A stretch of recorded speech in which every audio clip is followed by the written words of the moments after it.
The bottom line is this, so I can get past this point. I'm looking at the clock. I realize we're going to go to a break in just a moment.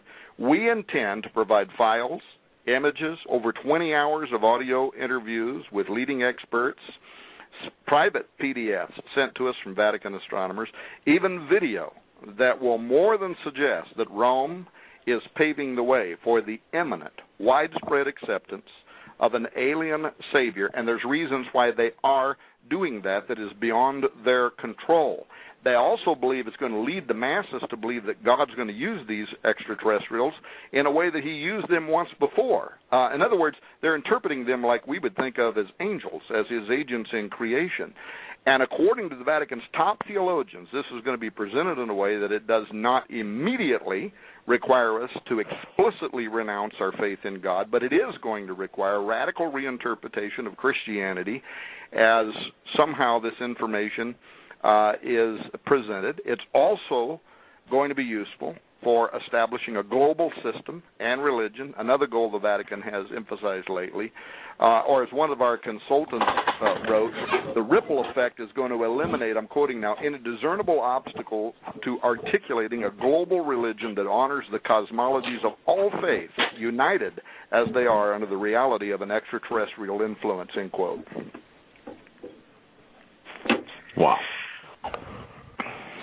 I feel like the little kid in the back of the classroom, kind of diminutive, raising my hand, Mr. Horn. Just to be clear here, we are facing what I guess the only way I describe it would be a massive deception that's being planned.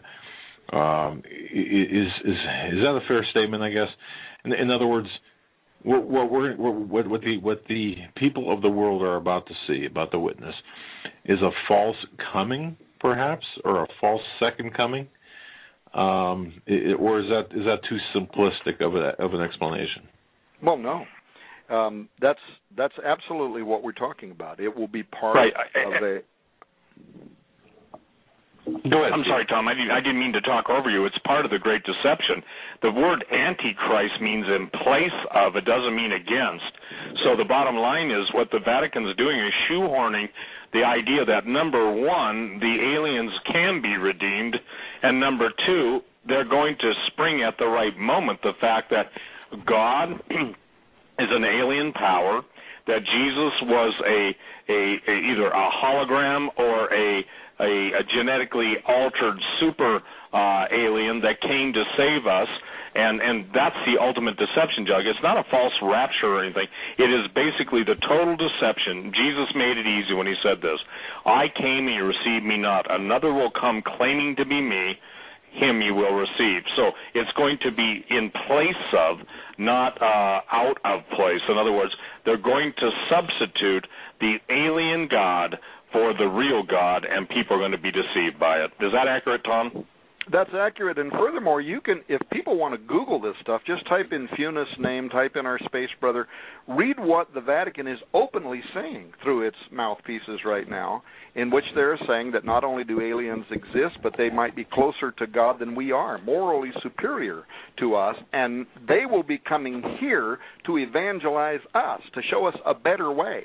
That's the reason why the Vatican's top theologians are saying that we won't immediately have to renounce our faith in God, but once we understand the gospel as they do, since they're closer to God than we are, we fell, they didn't, they're morally superior to us, they're going to show us a better way, a clearer way, and they're going to be led by some type of a leader who will, I guess, be held up as the Savior persona. There's a doctrine we won't go into, but it's called many Christs, and this is very popular to the Vatican's astrobiologists right now. The idea that Christ might have been manifested in many ways on many different worlds to all kinds of intelligent beings, but those who haven't fallen have remained fully in His grace. They're not fallen like we are. They're unfallen. They're superior to us morally and spiritually, and they're the evangelists that are coming to the earth to show us poor, dumb, stupid, lost earthlings a better way to get to God, and they'll be doing that through their champion. That's exactly what they are saying, and it isn't just the documents we've received or the interviews that we've done. You can Google this and read this stuff for yourself. It's exactly what they're saying. So Mr. it is Horn. a great deception, and it is imminent.